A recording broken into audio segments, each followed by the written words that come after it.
नमस्कार दोस्तों, कैसे हैं आप सभी। मैं हरदीप नैन आप सभी का स्वागत करता हूं आपके अपने YouTube चैनल पे। दोस्तों, जैसा कि आपको मालूम है कि हमारा टारगेट है आपको कंपटीशन एग्जाम में जो मैथ्स पूछा जाता है उसका बेसिक से लेके एडवांस लेवल तक आपको करवाया जाए। ठीक है दोस्तों, तो चलिए करते हैं आज का सेशन स्टार्ट। दोस्तों, हमारा टॉपिक चल रहा है परसेंटेज। हमारा परसेंटेज टॉपिक चल रहा है और हम परसेंटेज के ऑलरेडी कितने पार्ट पूरे कर चुके हैं? 11 पार्ट कंप्लीट कर चुके हैं। आज हम करेंगे पार्ट नंबर 12। परसेंटेज के ऑलरेडी 11 पार्ट कंप्लीट हो चुके हैं। अगर आपने पहले वाले 11 पार्ट नहीं देखे हैं तो सबसे पहले जाकर पहले वाले 11 पार्ट देख लीजिए।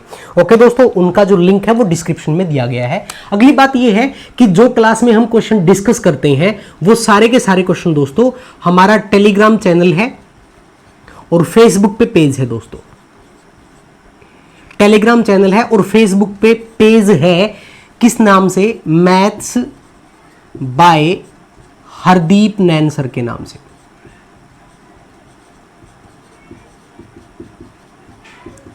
Maths by Hardeep Nain sir के नाम से अपना टेलीग्राम पे पेज है और फेसबुक पे चैनल है। इसको आप ज्वाइन कर लीजिए। वहां पे आपको पीडीएफ फॉर्म में सारे के सारे क्वेश्चन मिल जाएंगे जो हम क्लास में डिस्कस करते हैं, वो वाले क्वेश्चन और जो प्रीवियस ईयर क्वेश्चन एग्जाम में पूछे गए हैं। ठीक है दोस्तों, तो आप किसी भी पेपर की तैयारी कर रहे हैं, कोई भी कंपटीशन एग्जाम आप प्रिपेयर कर रहे हैं तो आप हमारे चैनल के साथ जुड़ सकते हैं। अगर आपने अभी तक चैनल को सब्सक्राइब नहीं किया है तो चैनल को सब्सक्राइब कर लीजिए, बेल आइकन प्रेस कर लीजिए ताकि नेक्स्ट वीडियो का नोटिफिकेशन सबसे पहले आपको मिल पाए। ठीक है दोस्तों, अगर आपको वीडियो अच्छा लगे, क्वेश्चन समझ में आए आज वाली वीडियो के, तो वीडियो को लाइक जरूर कर दें। कोई आपका सजेशन है तो कमेंट जरूर कर दें। ठीक है, चलिए करते हैं स्टार्ट। हमने लास्ट क्लास में 100 क्वेश्चन कंप्लीट कर लिए थे दोस्तों। 11 पार्ट में हमने 100 क्वेश्चन कंप्लीट कर लिए थे। आज हम स्टार्ट करेंगे क्वेश्चन नंबर 101, क्वेश्चन नंबर 101 से। देखिए क्वेश्चन नंबर 101 क्या कह रहा है। इन ए क्लास एवरी कैंडिडेट टुक मैथ्स और इंग्लिश और बोथ। इसने कहा एक क्लास में ना हर एक स्टूडेंट या तो गणित लेता है या अंग्रेजी लेता है या दोनों सब्जेक्ट लेता है, मतलब कम से कम एक सब्जेक्ट तो लेता है। ठीक है, इफ 65% टुक मैथ, देखिए इसने क्या बोला कि 65% ने क्या ले लिया दोस्तों? मैथ्स ले लिया। Okay, 65% took maths and 50% took English. 50% ने क्या ले लिया? 50% ने ले लिया इंग्लिश। ओके, आगे इसने क्या बोला? How many took maths and English together. कितने परसेंट ऐसे हैं जिन्होंने मैथ और इंग्लिश दोनों लिए हैं? तो मैंने आपको एक चीज बताई थी दोस्तों, टोटल स्टूडेंट जो होते हैं वो हमेशा कितने परसेंट के इक्वल होते हैं? 100% के। आपका टोटल हमेशा किसके इक्वल होता है? 100% के इक्वल होता है। आप यहां पे देखो 65% ने मैथ लिया, 50% ने इंग्लिश लिया। अगर हम इन दोनों को ऐड करें तो ये आएगा 115%, 115%। लेकिन विद्यार्थी होते कितने हैं? 100%। तो ये 15% एक्स्ट्रा कहां से आए? तो जो ये 15% एक्स्ट्रा है तो दोस्तों ये वो स्टूडेंट हैं जिन्होंने मैथ्स और इंग्लिश दोनों सब्जेक्ट लिए हैं। तो आपका आंसर यही है कि 15% स्टूडेंट ऐसे हैं जिन्होंने मैथ और इंग्लिश दोनों सब्जेक्ट लिए हैं। ओके दोस्तों, चलिए बढ़ते हैं नेक्स्ट क्वेश्चन की तरफ। बड़ा आसान सा क्वेश्चन था। चलिए नेक्स्ट क्वेश्चन, क्वेश्चन नंबर 102, 102। देखिए क्या दिया गया इसमें। इन ए ग्रुप ऑफ स्टूडेंट्स, एक विद्यार्थियों का समूह है, 70% कैन स्पीक इंग्लिश। देखो 70% स्टूडेंट है दोस्तों वो इंग्लिश बोल सकते हैं। 70% जो है वो क्या बोल सकते हैं? इंग्लिश बोल सकते हैं। मान लो 100 है, 100 में से 70 विद्यार्थी इंग्लिश बोल सकते हैं। 75% कैन स्पीक हिंदी। 75% जो है वो हिंदी बोल सकते हैं। ठीक है, नेक्स्ट देखिए क्या दिया गया। If 10% of student can speak none of the, देखिए क्या दिया गया। If 10% of student can speak none of the two language, यानी कि 10% ऐसे हैं दोस्तों जो ना तो इंग्लिश बोल सकते हैं और ना ही हिंदी बोल सकते हैं। इन दोनों में से कोई भी लैंग्वेज नहीं बोल सकते। इस क्रॉस का मतलब है नहीं बोल सकते, इस टिक का मतलब है कि बोल सकते हैं। 70% स्टूडेंट इंग्लिश बोल सकते हैं, 75% स्टूडेंट हिंदी बोल सकते हैं। ओके, 10% ऐसे हैं जो कोई भी लैंग्वेज नहीं बोल सकते। तो 10% तो बिल्कुल ही बाहर हो गए, वो तो बोल ही नहीं सकते। इसमें आपको बताना क्या है? बताना है what percent of student can speak both the language. कितने परसेंट विद्यार्थी ऐसे हैं जो दोनों लैंग्वेज बोल सकते हैं? कि जो 70% इंग्लिश बोलते हैं, 75% हिंदी बोलते हैं, कितने ऐसे हैं जो ये दोनों के दोनों लैंग्वेज जानते हैं। देखिए इसका बेसिक आपको एक बार बताता हूं। आपको दिखाई दे रहा है यहां पे कि 10% स्टूडेंट जो है वो तो कोई सी लैंग्वेज नहीं बोल सकते। 10% स्टूडेंट ऐसे हैं जो कोई भी लैंग्वेज नहीं जानते, ना हिंदी ना इंग्लिश। तो जानने वाले कितने हैं? 90%। ये 90% कौन है? या तो इनको हिंदी आती है, या इनको इंग्लिश आती है, या इनको हिंदी और इंग्लिश दोनों आती है। ये बात आपको समझ में आई या नहीं आई कि 10% स्टूडेंट ऐसे हैं जो कोई लैंग्वेज नहीं जानते, तो 100 होते हैं टोटल। तो उसमें से 90% क्या बचा? जिनको या तो हिंदी आती है, या इंग्लिश आती है, या दोनों लैंग्वेज आती हैं। ठीक है, अब देखो यहां पे सिर्फ इंग्लिश वाले कितने हैं? 70। सिर्फ हिंदी वाले कितने हैं? 75।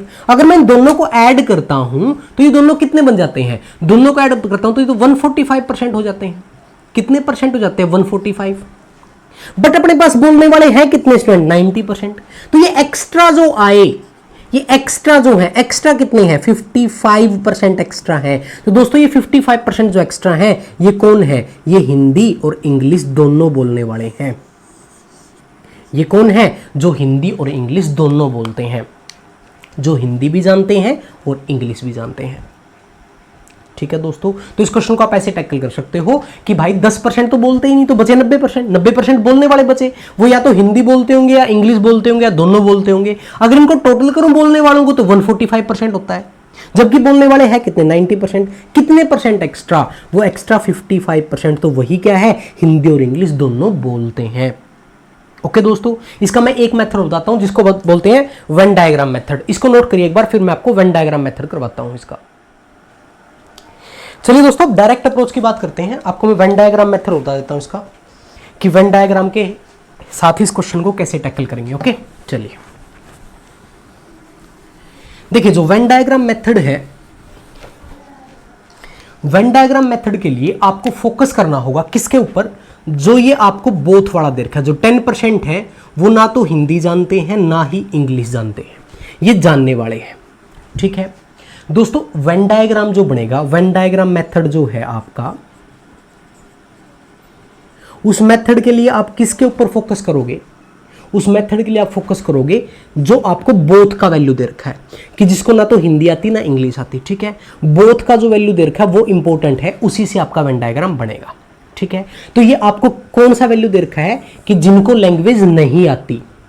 अब जरा मुझे बताओ, अगर 70% को इंग्लिश आती है तो फटाफट बताइए, अगर 70% को इंग्लिश आती है तो कितने परसेंट को इंग्लिश नहीं आती होगी? 30% को नहीं आती होगी। अगर 75% को हिंदी आती है तो कितने परसेंट को नहीं आती होगी? 25% को नहीं आती होगी। ओके, ये नहीं वाले आ गए अपने तीनों नहीं वाले आ गए।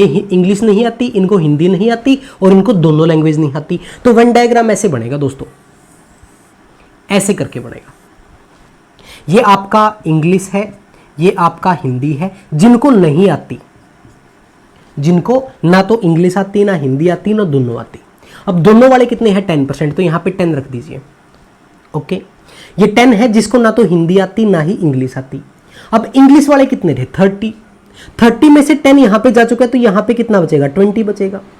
20 बचेगा, क्योंकि देखिए अब इंग्लिश वाले डायग्राम में, जो ये इंग्लिश वाला डायग्राम है, ये वाला जिसको मैं ये ब्लैक मार्कर से टिक कर रहा हूं, ये क्या है? इंग्लिश वाला डायग्राम है। तो इसमें टोटल 30 हो गए ना। अब ये कितने हिंदी वाले? 25 थे, तो 25 में से 10 ही आ चुका, तो यहां पे कितना बचेगा? 50। ठीक है दोस्तों, तो इसको ऐसे रीड आउट कर सकते हो कि 20% स्टूडेंट ऐसे हैं जिनको सिर्फ इंग्लिश नहीं आती, 15% स्टूडेंट ऐसे हैं जिनको सिर्फ हिंदी नहीं आती, और 10% ऐसे हैं जिनको दोनों लैंग्वेज नहीं आती। तो ये वेन डायग्राम किसका बना? जिसको लैंग्वेज नहीं आती,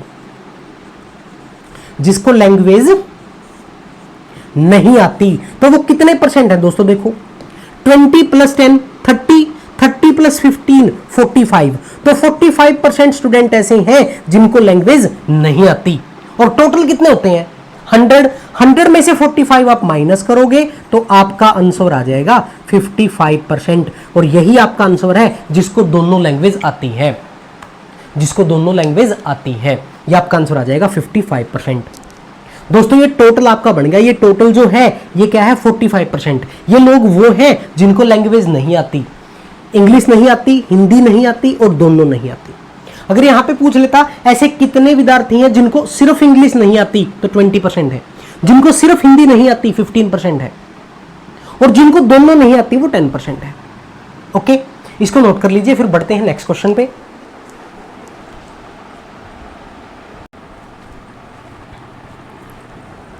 ठीक है दोस्तों, चाहो तो आप वेन डायग्राम से कर सकते हो, चाहो तो मैंने जो बेसिक बताया था उससे भी कर सकते हो। चलिए नेक्स्ट क्वेश्चन देखते हैं। 2-3 क्वेश्चन करेंगे इस तरह के, ताकि आपको अच्छे से क्लियर हो जाए कि करना क्या है। देखिए क्वेश्चन नंबर 103 क्या दिया गया आपको, देगा इन an examination 60% candidate pass in English. देखिए 60% जो है वो इंग्लिश में पास है, ठीक है, ये पास लिख लेते हैं। इंग्लिश में 60% क्या है, पास है। आगे उसने क्या बोला, 70% इन मैथ, कि 70% पास है किसमें, मैथ्स में। ओके, आगे उसने क्या बोला, एंड 40% इन बोथ सब्जेक्ट, ये भी आपको पास ही दे रखा है, 40% इन बोथ सब्जेक्ट, इंग्लिश और मैथ्स दोनों में पास है। दोस्तों देखिए मैंने आपको क्या बोला था कि जो ये दोनों वाला होता है, जो ये दोनों वाला होता है यही इंपॉर्टेंट है, इसी से आपका वेन डायग्राम बनेगा। अब देखिए ध्यान से, ये आपका इंग्लिश है, ये आपका इंग्लिश है वेन डायग्राम, ये आपका मैथ्स का है। ओके, अब मुझे जरा ये बताओ कि दोनों में कितने परसेंट विद्यार्थी पास है, दोनों में 40, यानी कि ये जो एरिया है ना ये दोनों के लिए है, ये है 40%। दोनों में कितने विद्यार्थी पास है, 40% विद्यार्थी पास है। अब मुझे बताओ कि इंग्लिश में कितने पास थे, 60 थे, 60 में से 40 तो ये रहे, तो यहां पे कितने बचेंगे, 20%। ओके, मैथ्स में कितने रहे, 70 थे, 70 में से 40 ये रहे, तो यहां पे कितने बचेंगे, यहां पे कितने बचेंगे, यहां पे बचेंगे 30%। अब ध्यान से अगर देखोगे मैथ्स में कितने पास है, 70, इंग्लिश में कितने पास है, 60। ओके, और दोनों में कितने पास है, जो इस चक्कर में है दोनों में कितने हैं, 40%। ये सारे के सारे पास का डायग्राम है। ये आपका किसका डायग्राम है, पास का डायग्राम है दोस्तों। अब पास देख लो कितने हैं, 20 + 40, 60 + 30, 90। तो आपके यहां पे पास कितने हैं, 90%। तो आपके फेल कितने बचेंगे, फेल बचेंगे 10%, और यही आपका आंसर है। 90% स्टूडेंट तो पास है, चाहे वो इंग्लिश में पास हो, चाहे वो मैथ में पास हो, चाहे वो दोनों में पास हो। ठीक है, इस क्वेश्चन में यही बताना था कितने परसेंट दोनों में फेल है, तो कितने परसेंट दोनों में फेल है, 10% विद्यार्थी फेल है, 10% विद्यार्थी फेल है। अगर वो आपसे बोल देता कि इंग्लिश में, सिर्फ इंग्लिश में कितने पास है, सिर्फ इंग्लिश में कितने पास है, 20, सिर्फ मैथ में कितने पास है, 30, दोनों में कितने पास है, 40। ओके, लेकिन अगर आपसे डायरेक्ट बोल दे कि इंग्लिश में कितने पास हैं, तो 60 थे, लेकिन सिर्फ इंग्लिश बोलेगा तो 20 है। ओके, चलिए नोट कर लीजिए, नेक्स्ट क्वेश्चन पे मूव करते हैं। एक क्वेश्चन और करते हैं इस तरह का, चलो 104।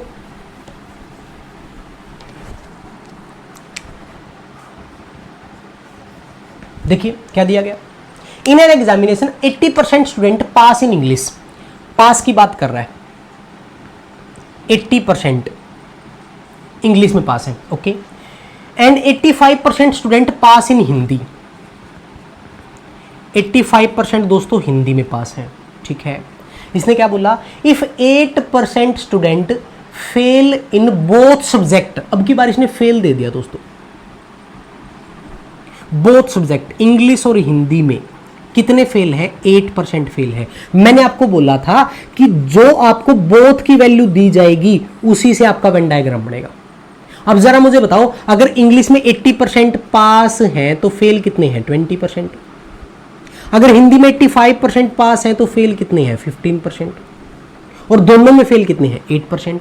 डायग्राम बना दो, ये डायग्राम आपका इंग्लिश का, ये डायग्राम आपका हिंदी का, ये इंग्लिश का, ये हिंदी का। मुझे बताओ दोनों में कितने फेल हैं, 8%। ये डायग्राम किसका बनेगा, फेल का, क्योंकि हमारे पास फेल की वैल्यू है तीनों, जिसकी दोनों की वैल्यू होगी उसी से बनेगा। ये फेल की वैल्यू थी दोनों की, तो इसी से डायग्राम बनेगा। ओके, 8% यहां पे आ गया। अब बताओ 20 में से 8 तो ये आ चुका है, तो ये इस साइड कितना बचेगा, 12। 15 में से 8 आ चुका है, तो इस साइड कितना बचेगा, 7। ये सारे के सारे फेल हैं, तो बताओ फेल कितने हैं, ये हो गया 20 + 7, 27। तो 27% आपके फेल है। चाहे वो इंग्लिश में है, चाहे वो हिंदी में है, चाहे वो दोनों में है। तो पास कितने होंगे बताओ फटाफट? 100 होते हैं ना टोटल, तो 100 में से क्या कर देंगे? 27 माइनस कर देंगे, तो आपका आंसर आ जाएगा 73%, और यही आपका आंसर है। ठीक है दोस्तों, उम्मीद करता हूं कि आपको ये बात समझ में आ गई होगी कि वेन डायग्राम किससे बनेगा। वेन डायग्राम बनेगा जो दोनों की वैल्यू दे रखी है, दोनों में पास की वैल्यू दे रखी है तो पास का बनेगा, दोनों में फेल की वैल्यू दे रखी है तो फेल का बनेगा। ठीक है, और फेल पास आप यहां से आसानी से निकाल सकते हो क्योंकि टोटल 100 होता है। अगर 80 पास है 20 फेल है, 85 पास है 15 फेल है, और दोनों का वैल्यू आपको दे रखा था 8%, तो ये डायग्राम बना के आपका आंसर आ जाएगा 73%। ओके, नोट करिए। फिर बढ़ते हैं नेक्स्ट क्वेश्चन की तरफ।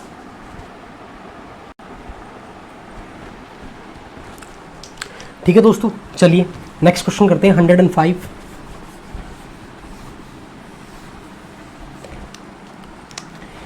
एक 105 देखिए क्या दिया गया। In an examination 70% student pass in science. देखिए क्या दिया, पास की वैल्यू दे रखी है आपको 70%, किसमें? साइंस में। ओके, 80% पास इन मैथ, 80% पास है मैथ में। आगे क्या दिया गया? 10% फेल्ड इन बोथ सब्जेक्ट। दोस्तों अब की बार फिर आपको साइंस और मैथ का क्या दे दिया? फेल्ड वैल्यू दे दिया।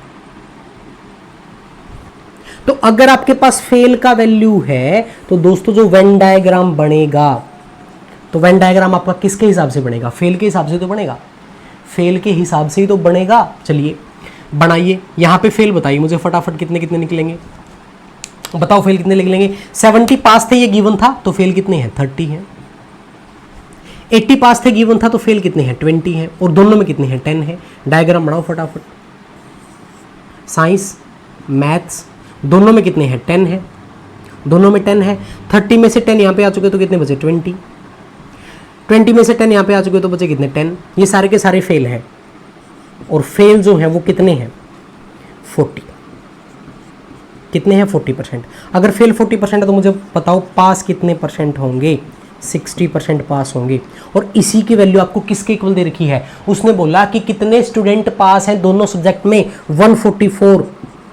उसने बोला दोनों सब्जेक्ट में कितने स्टूडेंट पास है? 144। ये 144 किसकी वैल्यू है? 60% की। तो मुझे बताओ 1% की वैल्यू क्या आएगी? 144 डिवाइड बाई 60। उसने पूछा टोटल स्टूडेंट कितने हैं, तो टोटल कितने होते हैं? 100%। तो मल्टीप्लाई आप कर लेंगे 100 से, 0 से 0 चला जाएगा, 6 से कैंसिल करोगे चला जाएगा 24 पे, और मल्टीप्लाई करोगे 10 से, तो 240 इज द आंसर। यानी कि टोटल स्टूडेंट कितने हैं? 240 हैं। कुछ नहीं था, यहाँ तक सेम था। ये तो हम निकाल ही रहे थे कितने परसेंट पास है, तो कितने परसेंट पास है? 60% पास है। ओके, और उसकी वैल्यू 144 के इक्वल दे रही है, 100% की वैल्यू आ जाएगी 240। ये आपका आंसर है। ठीक है दोस्तों, चलिए नेक्स्ट क्वेश्चन की बात करते हैं।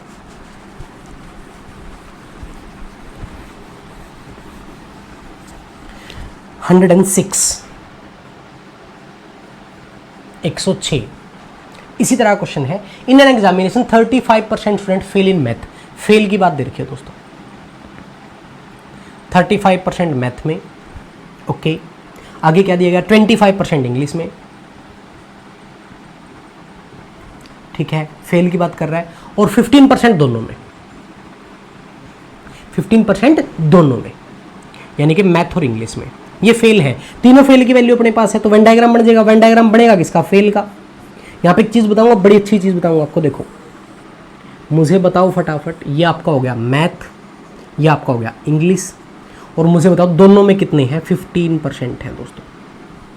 अब यहाँ थे 35 में से 15 तो ये रहे, तो यहाँ पे कितने आ जाएंगे? 20। यहाँ पे थे 25 में से 15 ये रहे, तो यहाँ पे कितने आ जाएंगे? 10। ठीक है दोस्तों, पूछा क्या गया उस पर फोकस करो। पूछा क्या गया, how many candidate passed in one subject but not in the other. उसने पूछा है कि सिर्फ एक सब्जेक्ट में कितने परसेंट विद्यार्थी पास है। सिर्फ एक सब्जेक्ट में, या तो वो इंग्लिश में पास हो या वो मैथ में पास हो, या तो वो इंग्लिश में पास हो या वो मैथ में, दोनों में पास नहीं होने चाहिए। तो मुझे जरा बताओ, फोकस करो, ये 20 कौन है? ये 20 कौन है जो सिर्फ मैथ में फेल है? ये 20% कौन है जो सिर्फ मैथ में फेल है? ये 20% सिर्फ मैथ में फेल है, तो इसका मतलब इंग्लिश में पास है। अरे ये 20% मैथ में फेल है तो इसका मतलब इंग्लिश में पास है। ये 10% इंग्लिश में फेल है मतलब मैथ में पास है। भाई ये 20% मैथ में फेल है इसका मतलब इंग्लिश में पास है। ये 10% इंग्लिश में फेल है इसका मतलब मैथ में पास है। तो भाई ये दोनों का आप टोटल कर लो, यही आपका आंसर है। यानी कि सिर्फ एक सब्जेक्ट में पास, सिर्फ एक विषय में पास की अगर वो बात कर रहा है तो आपका जो आंसर है वो क्या होगा, 30% होगा। और यही आपका आंसर है। आपको कुछ भी नहीं करना था, कुछ भी नहीं करना था। दोबारा सुन लीजिए एक बार से कि 20% ऐसे हैं जो सिर्फ मैथ में फेल है। 20 विद्यार्थी मैथ में फेल है इसका मतलब वो मैथ इंग्लिश में पास है। 10 विद्यार्थी इंग्लिश में फेल है इसका मतलब वो मैथ में पास है। तो सिर्फ एक सब्जेक्ट के पास पूछे थे तो कितना आ गया, 30 आ गया। इसका वाइस वर्सा आप ऐसा भी बोल सकते हो, उल्टा करके आप ऐसा ही बोल सकते हो कि जो अकेले अकेले सब्जेक्ट में फेल है वो दूसरे सब्जेक्ट में पास है। जो सिंगल सब्जेक्ट में फेल है वो दूसरे सब्जेक्ट में पास भी तो है। अगर ये 20 फेल है तो एक में पास भी है, ये 10 फेल है तो एक में पास भी है। टोटल हो गए 30 और यही आपको बताना था। ओके चलिए बढ़ते हैं नेक्स्ट क्वेश्चन की तरफ। क्वेश्चन नंबर 107 देखिए क्या दिया गया। 1250 student of A school appeared in an examination. 1250 विद्यार्थी एक घर में बैठते हैं। 40% ऑफ स्टूडेंट आर गर्ल्स, 40% जो है लड़कियां हैं दोस्तों। एंड 5% ऑफ गर्ल्स फेल, 5% लड़कियां फेल हो जाती हैं। इसने पूछा find percentage of boys failed in the exam, the total pass percent of school is 92%। आपको बताना है कितने परसेंट बॉयज फेल हुए यदि टोटल 92% पास हुए हो। देखो दोस्तों आपको स्टेटमेंट परसेंटेज में दे रखी है और आपको आंसर भी परसेंटेज में बताना है। तो जो ये 1250 दे रखा है ना, इस 1250 की कोई वैल्यू नहीं है, इसको आपको छोड़ देना है। ठीक है, आप मान लीजिए टोटल स्टूडेंट आपके कितने हैं, 100 हैं। क्योंकि हम परसेंटेज पे चल रहे हैं तो 100% की हम बात करेंगे। ठीक है, इसमें से उसने गर्ल्स बोला कितनी है, 40% है। अगर गर्ल्स 40% है तो बॉयज कितने होंगे, 60 होंगे। गर्ल्स 40% है तो बॉयज कितने होंगे, 60 होंगे। और उसने टोटल पास आपको बता दिया कि पास कितने हुए, 92% पास हुए हैं। टोटल पास है 92। एक बात और उसने बताया कि गर्ल्स का जो है 5% फेल हो गई, गर्ल्स का 5% फेल होगी। 40 का 5% निकालोगे 2 आ जाएगा, 40 का 5% निकालोगे 2 आ जाएगा। यानी कि 2 लड़कियां फेल है। अगर 40 में से 2 लड़कियां फेल है तो दोस्तों पास कितनी है, 38। यानी कि 38 लड़कियां पास है। अगर मैं यहां से लड़कियां पास निकाल दूं तो लड़के बच जाएंगे। तो लड़के कितने पास हैं, 12 में से 8 माइनस करोगे 4, 8 में से 3 माइनस करोगे 5। ये लड़के हैं दोस्तों, ये बॉयज हैं जो पास है, ये बॉयज हैं जो क्या हैं, पास है। तो अगर 54 बॉयज पास हैं तो फेल कितने हैं, फेल बॉयज का तो परसेंट बताना आपको। बॉयज कितने थे, 60 थे। 60 में से पास कितने हुए, 54। तो फेल कितने हुए, 6 फेल हुए। टोटल कितने में से, 60 में से। परसेंटेज के लिए 100 से मल्टीप्लाई करोगे तो आपका जो आंसर है वो क्या रहेगा, 10% रहेगा। आसान सा क्वेश्चन है, नोट कर लीजिए। फिर बढ़ते हैं नेक्स्ट क्वेश्चन की तरफ। ठीक है, चलिए नेक्स्ट क्वेश्चन की बात करते हैं। 108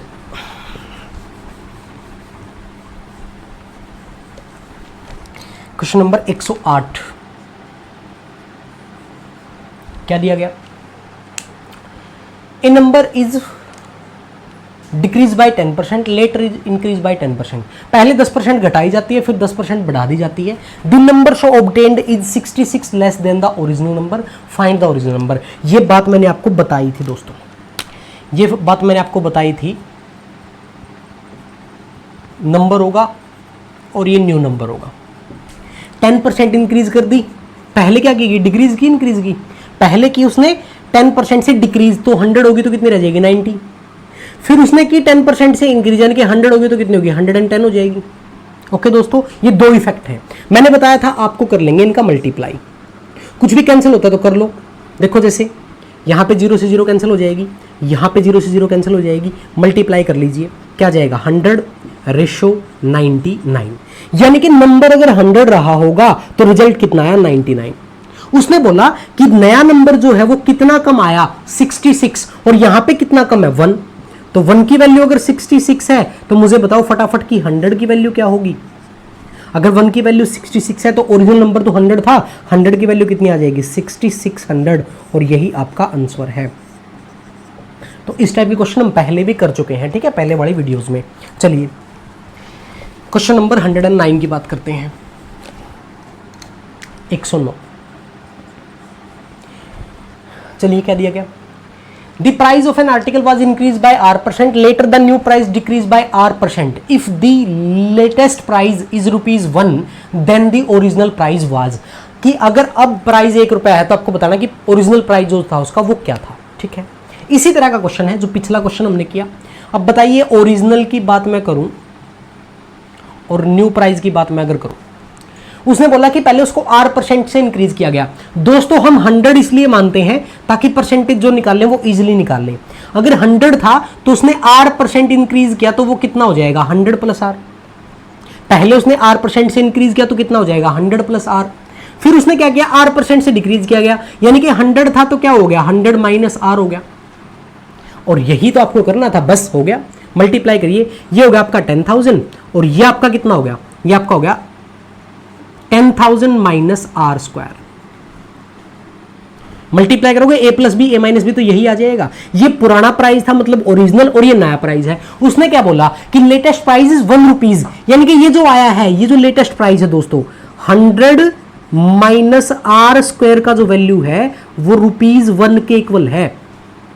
हमारे हिसाब से जो ये वैल्यू आई थी, इस वैल्यू का मान किसके इक्वल है, ₹1 के बराबर है। अगर यहां पे इसको मैं लिखता हूं यूनिट, कि इतने यूनिट का वैल्यू, क्योंकि रेशो में है ना, इतने यूनिट का वैल्यू ₹1 है, तो यूनिट 1 का वैल्यू कितना होगा बताइए मुझे। यूनिट 1 का वैल्यू कितना होगा, डिवाइड में चला जाएगा, 1 / 10,000 - R², ठीक है। ये 1 यूनिट की वैल्यू आ गई। और आपको बताना है ओरिजिनल प्राइस, तो ओरिजिनल प्राइस कितना था 10,000, तो यूनिट 10,000 की वैल्यू बतानी है। यूनिट 10,000 की वैल्यू बताओगे तो यहां पे मल्टीप्लाई में चला जाएगा 10,000। तो आपका जो आंसर है फाइनली आंसर क्या आ जाएगा, यह आ जाएगा 10,000 / 10,000 - R²। ये आपका आंसर है दोस्तों। Very important question, most important question, बहुत सारे एग्जाम्स में पूछा गया है। ध्यान से देख लीजिए, इसको ध्यान से समझ लीजिए। एक बार और बताता हूं, पहले नंबर को R% इंक्रीज किया गया। मैंने 100 इसलिए माना ताकि डायरेक्ट R इंक्रीज हो जाए, 100 से 100 + R कर दिया। सेकंड चेंज 100 से 100 - R कर दिया। प्राइस करेंगे मल्टीप्लाई 10,000 आएगा, यहां पे मल्टीप्लाई करेंगे 10,000 - R² आएगा। ये नया प्राइस जो था ये ₹1 के इक्वल है। तो 1 की वैल्यू, यूनिट इतने की वैल्यू ₹1 थी, एक की वैल्यू क्या आ जाएगी डिवाइड में चला जाएगा। और हमें चाहिए ओरिजिनल प्राइस यानी कि 10,000 की वैल्यू, तो मल्टीप्लाई में चला जाएगा 10,000 और ये आपका आ जाएगा आंसर। ठीक है दोस्तों, नोट कर लीजिए, काफी इंपॉर्टेंट क्वेश्चन है। फिर बढ़ते हैं नेक्स्ट क्वेश्चन की तरफ।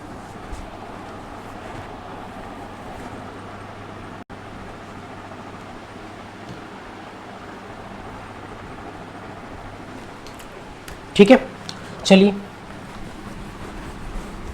देखिए, अगर आप अच्छे से प्रैक्टिस करते हैं तो कोई भी क्वेश्चन मुश्किल नहीं होता, आराम से टैकल कर लोगे आप। नेक्स्ट क्वेश्चन 110, क्या दिया गया, price of A cinema ticket decrease by 25%। जो सिनेमा टिकट के कीमतें हैं वो 25% घटा देगी। Income of cinema become 3 times, उसकी जो इनकम थी वो 3 गुना हो जाती है दोस्तों। Then the number of audience increase by, आपको बताना है कि ऑडियंस जो है वो कितने % इंक्रीज हो गए। इस क्वेश्चन को बिल्कुल आसान तरीके से बताता हूं आपको मैं। देखिए, एक तो टिकट का प्राइस होता है और उसकी मल्टीप्लाई किसमें होती है, ऑडियंस में, तभी तो जाके इनकम आती है।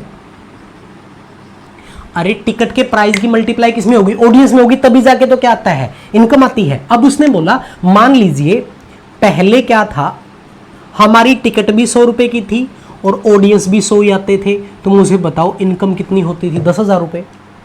पहले मान लो टिकट का रेट भी 100 रुपए था और 100 ही ऑडियंस आती थी, तो इनकम कितनी हो जाती थी, 10,000। ठीक है, अब क्या हुआ, अब उसने कर दिया कि टिकट के जो प्राइस हैं वो 25% कम कर दिए, मतलब कितने कर दिए, 75 कर दिए। ऑडियंस का हमें पता नहीं क्या है, इसका हमें मालूम नहीं है, लेकिन ये बोल रहा है कि उसकी जो इनकम थी वो कितनी होगी, 3 टाइम्स होगी। इनकम 3 टाइम्स होगी मतलब कितनी होगी, 30,000 होगी। अरे इनकम 3 टाइम्स करोगे 30,000 हो जाएगी, ठीक है। 75 यहाँ पे मल्टीप्लाई में उस साइड जाके क्या हो जाएगा, डिवाइड में, तो इस क्वेश्चन मार्क की वैल्यू क्या आ जाएगी, 30,000 डिवाइड बाय 75, डिवाइड करोगे 75 से तो आ जाएगा 400, कितना आ जाएगा 400, यानी कि ऑडियंस पहले कितने थे, ऑडियंस पहले कितने थे 100 थे, अब कितने हो गए 400 हो गए, तो कितना इंक्रीज हुआ 300 इंक्रीज हुआ, और 100 पे 300 इंक्रीज हुआ, इसका मतलब क्या है कि कितने परसेंट इंक्रीज हुआ, 300% इंक्रीज हुआ, इसीलिए इसको 100 माना था, यानी कि जितना इंक्रीज होगा वही परसेंटेज वैल्यू आ जाएगी, तो इंक्रीज कितना हुआ 300, तो आपका आंसर भी क्या है कि 300% इंक्रीज हुआ, ठीक है दोस्तों। तो दोस्तों आज का सेशन यहीं पे समाप्त करते हैं, और आपका जो परसेंटेज टॉपिक है उसके जितने भी टाइप प्रीवियस एग्जाम में पूछे गए हैं दोस्तों, मेरी तरफ से वो कंप्लीट हो गए हैं, ओके। अगर फिर भी आपका कोई डाउट बचता है, कोई भी प्रीवियस क्वेश्चन बचता है, किसी भी बुक का कोई क्वेश्चन बचता है, तो आप कमेंट सेक्शन में डाल सकते हैं, उसका सॉल्यूशन मैं एक स्पेशल वीडियो बना के आपको दे दूंगा। दोस्तों अगर आपको वीडियो अच्छा लगा है, क्वेश्चन समझ में आए हैं, तो वीडियो को लाइक जरूर कर दिया करो, कमेंट कर दिया करो, जो भी आपको लगे, कोई सुजेशन है आपका, कोई क्वेश्चन है आपका, कोई क्वेरी है आपकी, कुछ भी है वो डाल दिया करो, ठीक है। और ज़्यादा से ज़्यादा वीडियो को शेयर किया करो ताकि और दोस्त भी इसका फ़ायदा उठा सकें, ठीक है दोस्तों। मिलते हैं नेक्स्ट सेशन में एक नए टॉपिक के साथ। नेक्स्ट टॉपिक हम स्टार्ट करेंगे प्रॉफिट एंड लॉस, ओके दोस्तों, टेक केयर, गुड बाय।